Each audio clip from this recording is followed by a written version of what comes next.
থাকতাম। ইন্নামাল মুমিনুনা ইখওয়া। বাবা আমরা দেশের আইনের কারণে আমরা পারছি না বাবা। আল্লাহ আপনি আমাদের হাজার মুসলমান ভাইদের স্বাধীনতার ব্যবস্থা করেন। আমিন। স্বাধীন হোক আল্লাহ, ফিলিস্তিনকে আপনি স্বাধীনতা দান করে দেন। আল্লাহ ফিলিস্তিনকে স্বাধীনতা দান করে দেন। সারা বিশ্বের মুসলমানকে এক হওয়ার তৌফিক হযরত ইসলাম কেবলা গাজার স্বাধীনতা, ফিলিস্তিনের স্বাধীনতার জন্য সমস্ত বিশ্বের মুসলমানকে এক হওয়ার আহ্বান জানিয়েছে। আজ বাংলার মুসলমানদের ঘুমিয়ে থাকার সময় নেই।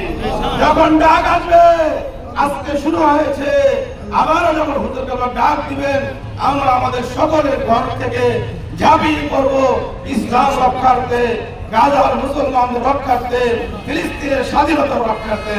আল্লাহ আমাদের সকলকে কবুল করেন। যারা আজকে শহীদ হয়েছেন সকলের জান মাল হায়াতের বরকত দান করেন। আজকে এই সফলতার জন্য যারা শ্রম দিয়েছেন, প্রশাসন, ইলেকট্রিক মিডিয়া, প্রিন্ট মিডিয়া, আল্লাহ সকলকে আপনি কবুল করুন। আমিন। আল্লাহ হযরত ইসলাম কেবলার হায়াত দারাজ করে দেন। এই দরবারকে আপনি কবুল আর মঞ্জুর করেন। এই দেশে যখন